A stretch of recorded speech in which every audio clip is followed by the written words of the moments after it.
sens fière d'être au pavillon allemand aujourd'hui parce que je considère. J'attends que vous mettiez votre casque parce que j'ai un mot pour vous.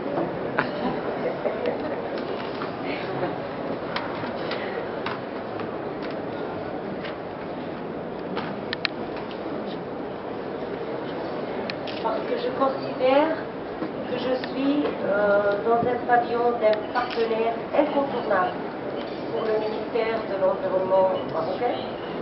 Le partenariat avec la coopération allemande est un partenariat excellent dans notre ministère.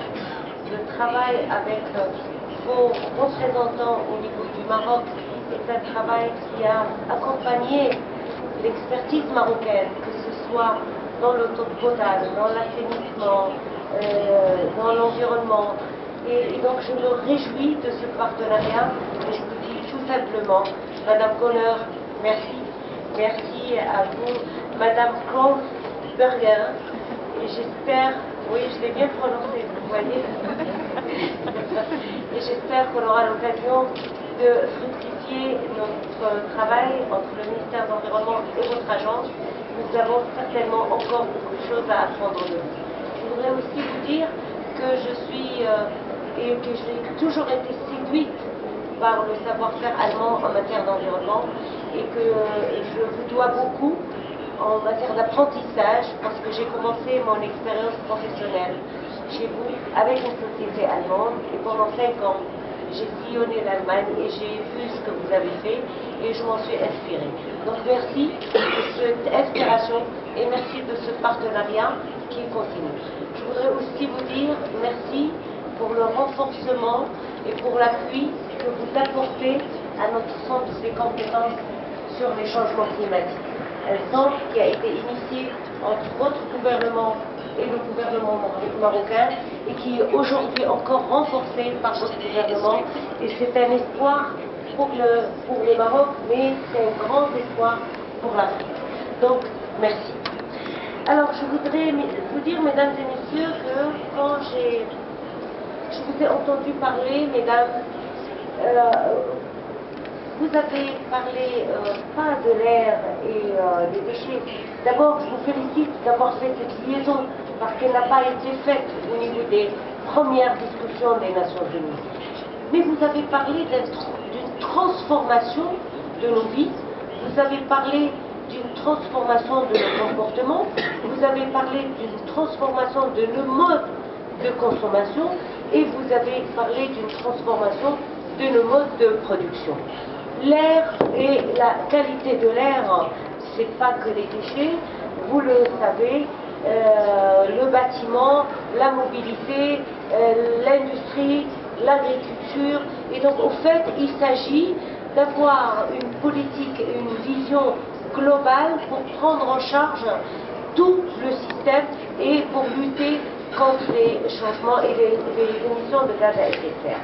Alors au Maroc, et grâce au partenariat que nous avons avec différents partenaires, mais aussi et notamment avec vous dans le secteur des déchets, nous avons intégré cette composante-là au niveau de la stratégie nationale de développement durable. Donc aujourd'hui, nous avons cette vision au niveau national. On n'a pas tout fait, mais nous avons constitutionnalisé le développement durable au Maroc. Nous avons légiféré une loi de développement durable au Maroc. Nous avons institutionnalisé parce qu'on a mis en place les institutions pour s'en occuper.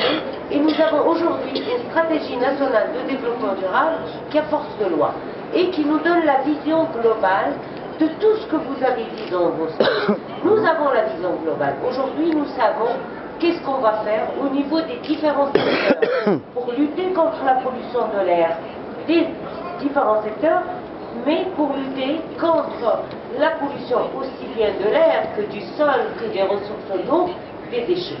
Et donc aujourd'hui, nous avons une stratégie de gestion intégrée et durable des déchets. Et quand je suis venue ici, j'ai veillé à inviter une personne. C'est le président de la coalition des déchets qui vient d'être créé au Maroc, M. Chaibi, qui est assis à côté de vous, parce que nous avons lancé La gestion des déchets, pour nous, vous savez que ça relève des collectivités territoriales. Et donc les collectivités territoriales lançaient tous les appels d'offres concernant la gestion des déchets. Et c'est mené sur le territoire par des opérateurs privés. Et à l'intérieur de cette chaîne de déchets, il y a des recycleurs informels, il y a des intermédiaires, il y a des grossistes, il y a des sociétés industriels qui achètent le déchet recyclé. Et donc on a dit on va réfléchir la chaîne de déchets sous forme d'une chaîne de valeur. Et nous sommes passés de la vision du déchet à la vision de la ressource. Et nous avons impliqué tous les acteurs autour de la même table. Et c'est comme ça que la coalition des déchets a été créée au Maroc.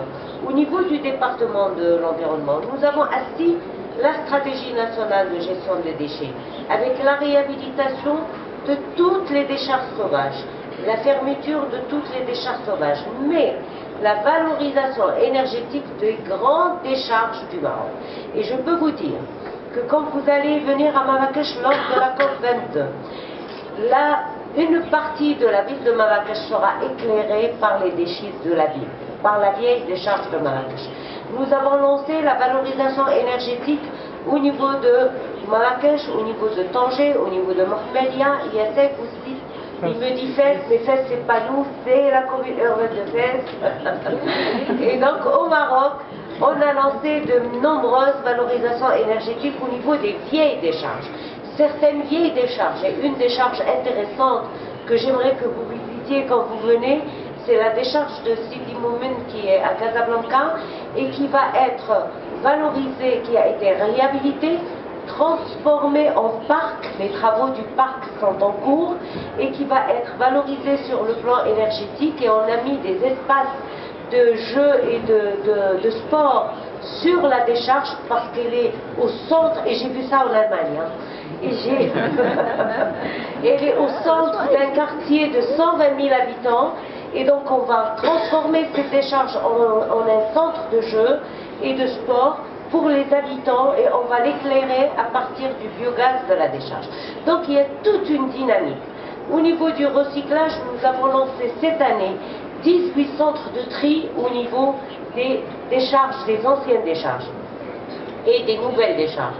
Nous avons un problème, et vous l'avez dit madame, c'est qu'il va falloir qu'on éduque et qu'on instaure le recyclage en amont.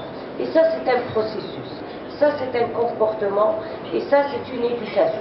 Nous sommes en train d'y travailler. Nous avons mis tout le monde autour de la table pour y travailler. Nos contributions comprennent les 18% de taux d'émission des gaz à effet de serre qui viennent de déchets. Et nos contributions comprennent également notre vision pour la stratégie nationale de gestion des déchets. Nous comptons faire des déchets au niveau national des opportunités de développement et de croissance verte, et aussi d'emploi dans le cadre de l'économie circulaire. Nous avons 50 000 personnes qui vivent au Maroc dans des conditions lamentables dans le déchet. Ces 50 000 personnes, la coalition, dont le président est ici, s'est engagée à les intégrer dans le processus, à les intégrer au niveau des chaînes de production, à les intégrer au niveau des opérateurs. Et donc, ce n'est pas l'État qui s'engage, c'est le privé qui s'engage parce que c'est la responsabilité du privé. Donc aujourd'hui, nous avons cette vision, nous avons cette adhésion au niveau des opérateurs, et nous espérons qu'on gagnera du temps parce que nous sommes en retard et on ne peut pas accueillir la COP sans avoir lancé ces chantiers, et c'est ce que nous faisons. Pour ce qui est de la pollution de l'air, là je peux vous dire que l'infrastructure, aussi bien institutionnelle que juridique, a été lancée. Nous avons également mis en place des stations de mesure au niveau national.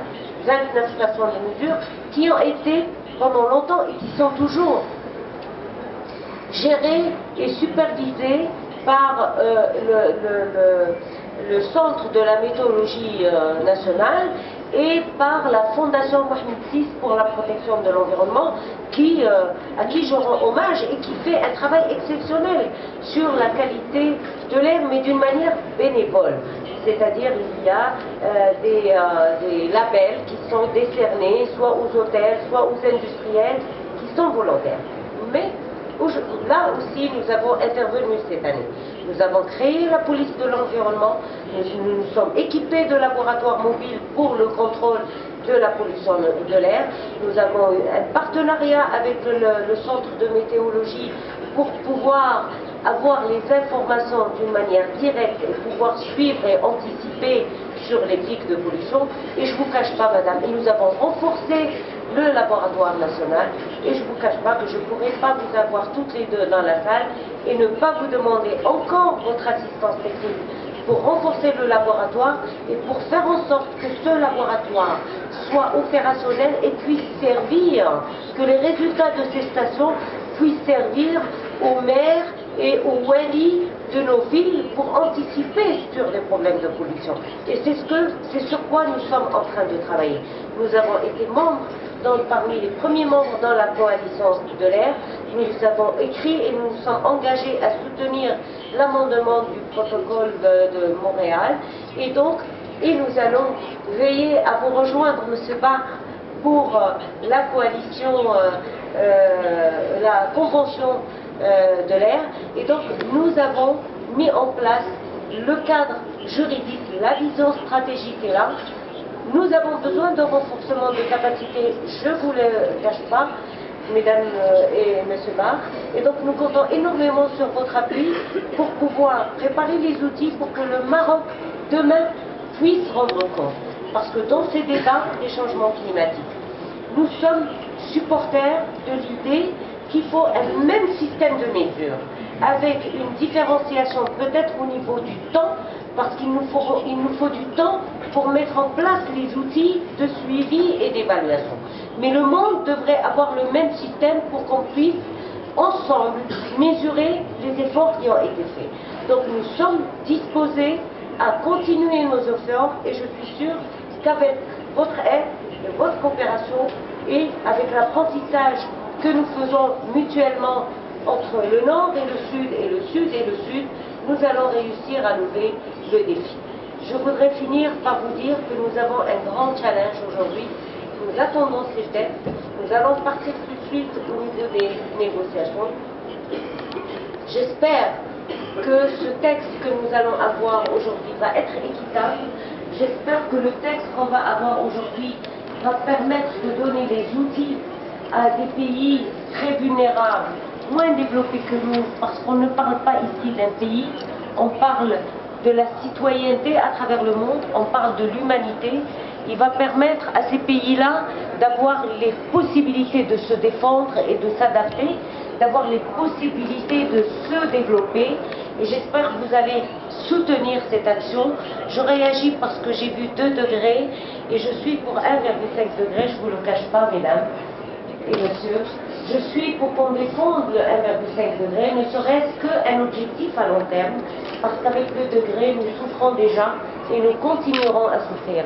Mais nous, les Marocains, on est en train d'asseoir ce modèle, on est plus privilégiés, on a dit climate change au lieu de climate change, on a développé des technologies, on a développé le solaire, on a fait des choses et nous avons un roi qui a porté le développement durable.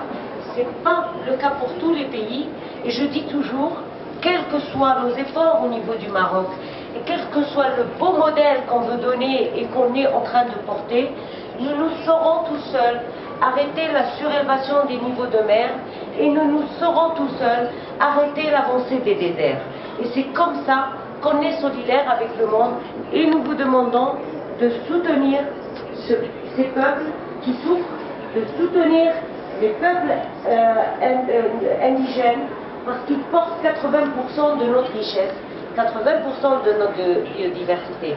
C'est un appel, je ne sais pas ce qu'il vaut, mais en tout cas je le défendrai à 13h et je le défendrai à 17h. Merci, mesdames.